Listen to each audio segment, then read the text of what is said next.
Okay, part 2 of vectors. One of the things we talked about in the previous one is the initial point to the terminal point. Now, this was called vector A, that's its notation, and it's going to have some sort of direction and some sort of magnitude, and we can talk about the different ways you have that. However, if I have something that is the exact same length, but goes in the opposite direction, these are called, shockingly enough, opposite vectors. So in this case, this could be considered negative A. If I were to attempt to take A plus negative A, no one should be shocked to know that the answer is going to be 0 because you started someplace and came exactly back to where you started. And so the difference is 0. So the resultant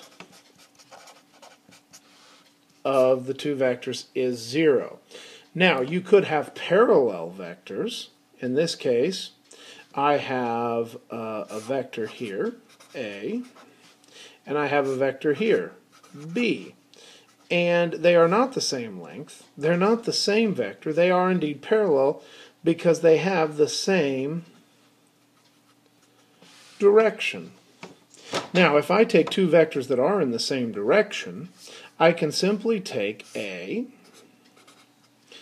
and I can attach and slide B over,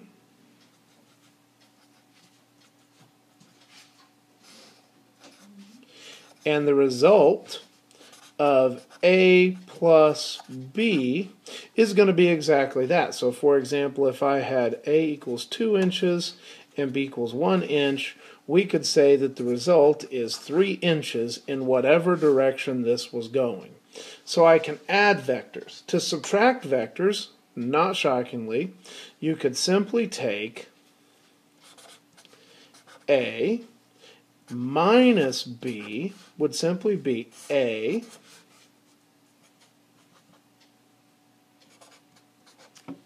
and reversing B, starting at the head of the last vector, the tail of the first, and it moves back because in essence minus B is plus negative B.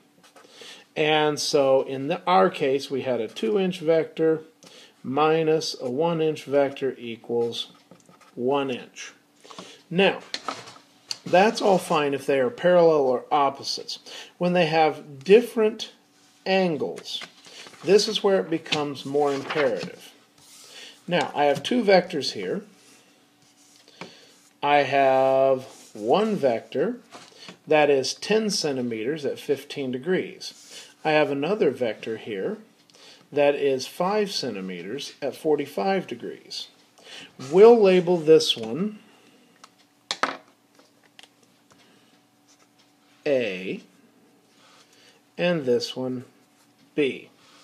Now, we've already figured out what A plus B looks like. So I have A, I'm going to take the tail of B, move it right to the end of A, and that's what it would look like. We would draw the resultant from the tail of the first to the head of the last.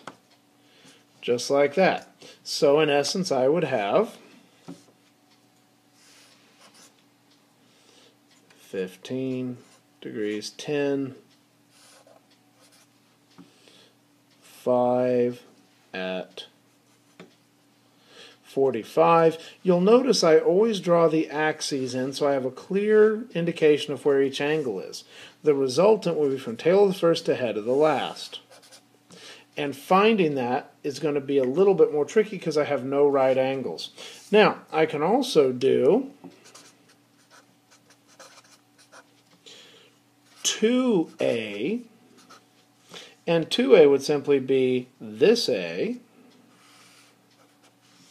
plus another A. And of course it would be 20 units in length.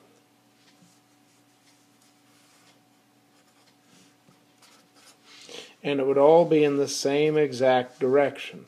Now if I wanted to subtract 3B, I'm going to simply take this and reverse its direction. And so I have 1B, 2B, 3b. And in that case, my resultant is going to be from here to here. Now, we're going to have a whole lot of things that we're going to need to deal with. We're going to have a whole lot of things that we're going to need to deal with to find this resultant. First among them is to find the two lengths. So this is 20. Since this was 5, I have 3 of them, so it's 5, 5, 5, or 15 units. Now, I have a non-right triangle, so non-right triangles means law of sines or law of cosines. In our case, we're going to have this side and this side, and the best we can do is the angle in between. Now, if this is 15 degrees here, that means, according to parallel lines, we have an alternate interior angle of 15 degrees here. If this was 45 this way, it's now going to be significantly different. It's going to be 45 plus 180, or 225.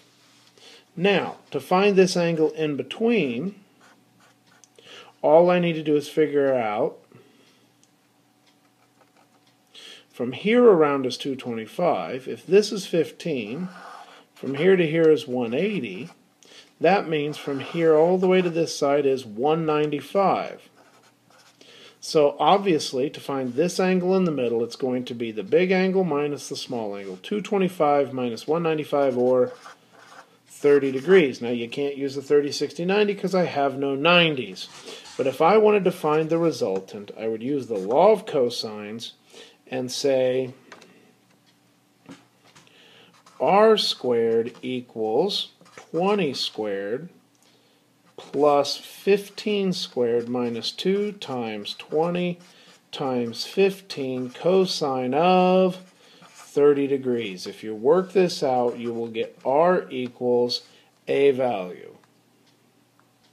Alright folks, through the magic of television, I've gone ahead and plugged in my law of cosines into a calculator, gotten 105. But you'll notice that is r squared. To get r, I'm going to have to square root that value. Second, square root, second, answer. And so the length of this new resultant, after going 20 in 15 degrees, 15 in 225 degrees, my resultant is 10.27. 10.27. Now that's only half the battle. I still have to find the angle because, again, a vector has both direction and angle. How do I get from standard position, which is the positive x-axis, all the way around to here? Well, we know we have 90. We know we have another 90 and another 90. What we don't know is how much is either here or here. In this case, what we could do is use the law of sines. By using the law of sines, I could find this entire angle. So, law of sines. Alright, again through the magic of television, I have a law of sines set up such that I have the sine of 30 over the opposite side, 10.27, equals the sine of x, which I don't know, over 15. By plugging it into the calculator, I come up with 0.73. Now the 0.73 is what sine of x equals. I need to use the inverse sine